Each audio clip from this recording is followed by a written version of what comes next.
There's no sugarcoating it. Pursuing a creative career will have you contemplating your decision at least once a week, and that's because these careers require a lot of patience, even more than jobs like doctors, pun intended.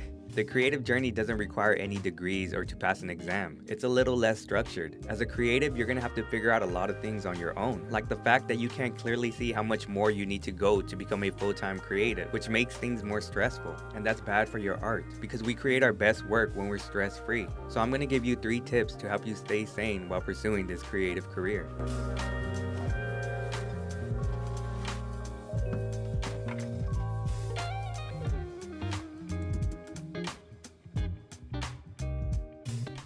Alright, so the first tip is to get a hobby, because most of the time a creative career will start to feel like work. You get stuck in the motions and quickly forget why you started. Having a hobby is important because it reminds you to have fun, to do something simply because it makes you happy. It's another way to express yourself without the pressure of making money or becoming famous. My hobbies include music production and photography, and the funny thing is, my creative journey began with me pursuing a music career. But as time went on, creating content for my music made me realize that I'm a better video creator and a storyteller than I am a music producer. I also enjoy the process of making videos more than music. However, I still love music, so I still create, not to sell, not for others, simply for me.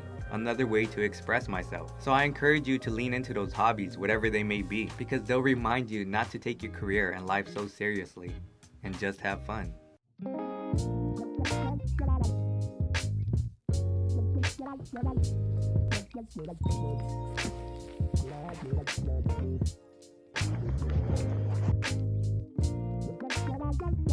Alright, tip number 2 is to get a regular job, preferably a job that taxes your body and not your mind. For example, something like CVS, and this is no disrespect towards those workers, but when I worked retail, you didn't really have to think about much when you're stocking shelves. Because as a creative, you're going to need to preserve that mental and creative energy for your art. Getting a regular job takes the pressure off of you as an artist to make money off your art quick, because a regular job gives you something that a creative career doesn't at this moment, which is a steady paycheck. It gives you some stability, which is extremely important when pursuing a career that's not so safe. A steady paycheck will cover the cost of your bills and living expenses so that you can focus on your art. So before you turn down or quit your job, reframe the way you think about it and view your regular job as a tool to get to where you want to go.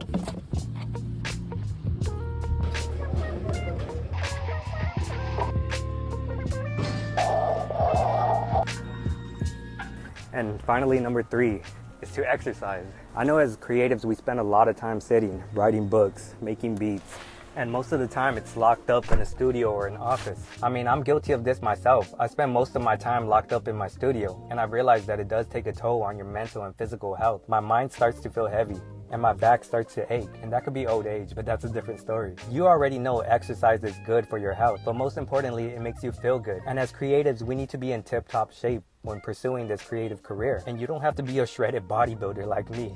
Exercising can be as simple as going outside for a walk. It was said that Albert Einstein used to walk down his driveway so he could develop new ideas. And I don't know what it is about being in motion, but it does help you connect the dots, which is basically creativity. So if there's one thing you get out of this video, it's to exercise, because it's one of those things that gives you more than you put in. So to recap, number 1 is to get a hobby, number 2 is to get a regular job, and number 3 is to exercise.